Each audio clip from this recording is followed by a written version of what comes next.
Hey Tribe, welcome back for another homeschool review. I'm going to be talking about stuff that we did in December because I forgot to do the video because of the madness of the holidays, but also how did our January go, and I just love touching base with you, so let's get started.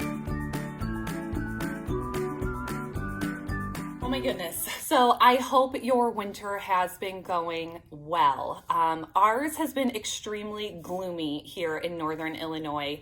I have my cozy cup with me, caffeinate and educate. I absolutely love it. It's left-handed though. I'm right-handed, so I'm just gonna have to turn it here. It was gifted to me and I just love this cup. But yeah, I am drinking something warm. It is super cold outside. It is February 1st on the filming of this video, and the sky is actually clear. I'm sitting in front of my window like I usually do when I'm filming, and there's actually sun out. Like, the light is amazing, and I'm really enjoying it even though it's absolutely freezing outside. I'm just ready for warmer weather.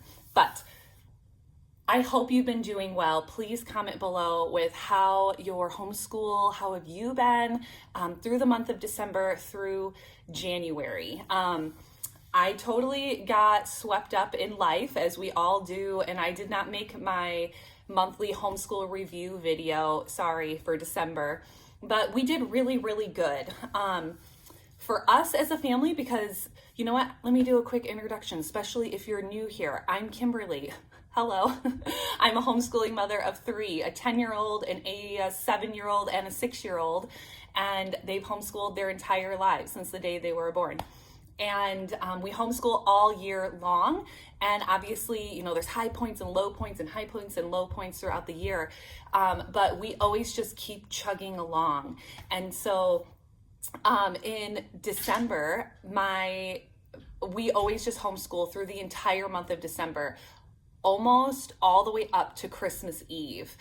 Even though, you know, most families have a lot of things going on, I just like to really chug along in December. And so we did really excellent in December. I will definitely say we stayed really consistent with our math and language arts and our readings for history. And then of course we have our co-op on Fridays. And we just really chugged along. And then I took an entire week and a half, almost 2 weeks off from Christmas Eve all the way through New Year's. And then we started back up on January 2nd. And that was weird. I've never taken such a long gap in the month of January at the end of December before. Come on in, Mia.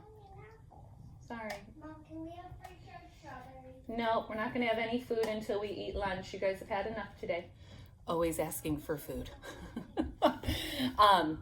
So anywho, yeah, we took a long week and a half, 2-week break from Christmas Eve until January 2nd. And then it took us a hot second to really get back into it. Do you find that you have, you struggle to get back into the groove come January? I mean, it wasn't too hard. It was just I just sit down and have a really serious conversation with my kids. It's not really a conversation, but I'm we need to stay diligent all the way through the month of January because we always take a big family vacation in February. And so I always say, come on guys, we need to finish hard. We finish good in December. We finish the whole month. We try to, be super consistent all through January because we get 14-day vacation. We go to Florida in February. So we're on the ocean, we're in the sun, and it's such a blessing that we are able to do that before the madness of spring, college spring break kicks in. So we try to go in the first 2 weeks of February to Florida. And so, yeah, we've been doing really good with that. I mean, there are days where we're having meltdowns, just like any family, but we're pushing through and we're doing really well. I will say I've come across a few new curriculum-ish kind of resources that I'm really itching to try with my oldest, but I'm really struggling with, no, you don't, though there's no steadfast rule, right? I don't know why we put these limitations on ourselves as parents to say, oh, I found this new shiny thing that I think my kid is really gonna like. Why don't we start it right away? Because they're excited about it. But there's like a little noise, a little person like in the back of my head that is telling me, hey, stay consistent. Everything we're doing is working. Why are we gonna throw in like another thing or pull out something that's working to put in this new thing? Just because you're excited about it. And so I'm trying to decide what I'm gonna do with it. So I'll put up a little picture here. I found on the Fun Schooling website, because my oldest daughter I'm really iffy about gaming and games, but I really do know the benefits and the good and the bad, right? I know both sides very well of screen time. But I also know the benefits of gaming and this, that, and the other. And so I saw this from the Thinking Tree Fun School, this workbook that is Minecraft themed. And my daughter plays Minecraft, not with other kids, just like on her own. And it's learning all about science and the different natural sciences, like rivers and lakes and glaciers and like all these things. And so it's all in the theme of Minecraft. So she still sees library books. She still can use like videos and documentaries and things like that.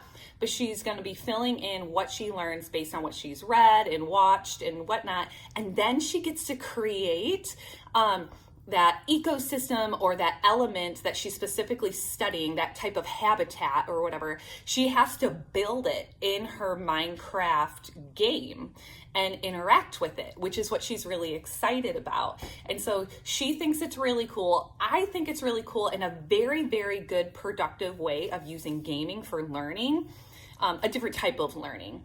And so I'm just like, dude, I think we should start this. But at the same time, I'm like, no. We should finish what we are already going through and then we can reintroduce this. But at the same time, I'm like, why? So what's your opinion? Do you think I should throw it in, or do you think I should just hold it off a little bit until we kind of wrap up what we're already using? How does your mom brain work? I want to know. Comment below. Sorry guys, we have lots of children interruptions in this video, but oh well, that's life, right?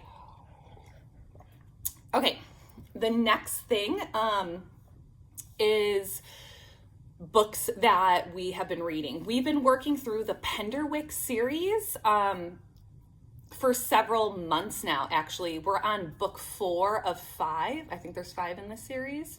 So we are on the Penderwicks in spring. We are listening to it on audio, and it is phenomenal on audio. We're huge audiobook fans. They are very long books on audio, like no joke, they're 6 hours, possibly more long. But when you have a 10-year-old, a 7-year-old, and a 6-year-old, you kind of want to find something that is appealing to your 10-year-old, but that your 6-year-old can still follow along. And this has been a win for all of my kids. Now, my oldest has really, really gravitated to this series, really, really likes it. The narrator is absolutely phenomenal. And I mean, my youngest now, and especially because he's a boy, now that we're like on book 4, and I really love listening to it as well, but now that we're on book 4, he is like, oh, the Penderwicks again. And we always listen to it in the car because I have a captive audience, and listening to things, audio books and podcasts and things like that are geared towards my kids in the car is always a win for us, and it's never any wasted time. And so if you have never read the Penderwick series, I highly, highly recommend it. If you have a child under the age of 6, I wouldn't do it. If your oldest is 6, I would wait. Definitely, I would say the sweet spot in starting the Penderwicks is probably 8 to 10 years old. Though my 7-year-old daughter really loves it, but my 10-year-old really, really loves it. And so that has been the book series that we've been listening to for the last few months. It's been awesome. And then I wanted to share a book that I have been really loving. I love books on education, homeschool books, things like that. But I feel since I've been homeschooling now, and I count homeschooling from the day my babies have been born until current, I've been homeschooling for 10 years. I feel like I've pretty much read everything on the market for practically every single learning style. And so stuff just gets repeated and repeated. And sometimes it's good to, have a reminder of those things, but then it can make things dull. But I really like the podcast Raising Lifelong Learners with Colleen Kessler. I've listened to practically every single episode of hers. I'll only skip some if I know it really, really doesn't apply to me. But if you have a neurodivergent child or a twice exceptional child, you don't have to have those, types of children. I don't think I do, but I just learned such great things from her. And so that is a really great podcast, Raising Lifelong Learners. But anyway, I listened recently to one of her episodes, and she had an author from a book that she's loving and I had to get the book right away on Audible, The Learning Game. So this is my second time now. I am halfway through it again. It's not a big book. On audio, it's only 4 hours long, a little bit over 4 hours. And so you could listen to this in an entire day and be done with it. But I took a couple days, listened to it while I was walking on the treadmill. And she references all sorts of other books in there that I am definitely going to be reading. But what I really liked, I'm just such a huge advocate of being eclectic. I have nothing against people who are purists in their education. Like, I have such a wonderful friend. She is a Charlotte Mason purist. Like, she follows the Ambleside. I have a couple friends that do the Ambleside online, which is a fabulous resource. And they do the Charlotte Mason, like, they are purists in that. And that's what they love. And their family's doing phenomenal. And then you have families that are really into classical, and some are unschoolers, some are partially kind of unschooled, some are, right? Like, there's all these different types of styles, which I feel if you're new to homeschooling, you get really confused about. And I am just eclectic, 100% eclectic. I like to pull from Charlotte Mason. I really like to pull from interest-led. I like to pull from traditional textbook stuff. I like to pull from unschooling. I just like to pull from everywhere to make the educational experience for my kids just really fulfilling. And so what I really, really liked about this book, The Learning Game, is the woman who wrote it. She's talking about how kids learn best with their brains. She used to be a teacher. She grew up all over the world. She grew up in schools in 10 different countries. She knows 3 or 4 different languages. And then she went to be an educator in a school for many, many, many years. And now I assume she homeschools her kids now. Because the book says it could be for anyone, not just for homeschoolers. So you could recommend this book to a family friend or to a relative that maybe is struggling with the regular school system, and this is going to help their child. But she's like, I'm not trying to push you to homeschooling, but ultimately homeschooling is what's going to make this come alive, because you'll have the opportunities to make it. But so you're talking about how kids learn, how to make education more exciting, understanding brain dynamics, going in a little bit to the history of how school was created, which I feel a lot of us know. But then she gives all these additional resources. It was just really good. It was just a really good book. And I have read dozens of homeschool books, and I still really, really, really loved this book. There was things in there I never knew that were in here. So I highly recommend The Learning Game by Lana Lorena Fabrega. I'm sorry, I'm going to say it all wrong. But yeah, you can get it on Audible. You can get it anywhere. And she recommends all sorts of other resources and other books that you can read to dive deep into other topics of learning, which I thought was really cool. All right, friends, that's pretty much all that I have for you. Like I've said in previous homeschool videos, if you can take a winter vacation to prevent the February slog that homeschoolers say that they always have in February, please do. That's why we do it, it gets a little heavy in the winter, especially if you're in the Northern Hemisphere.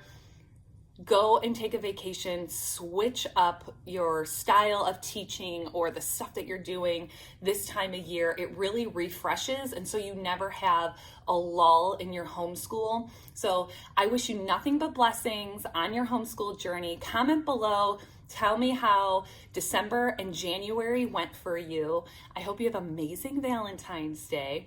I'm headed to the beach, and we'll see you in the next video. Bye-bye.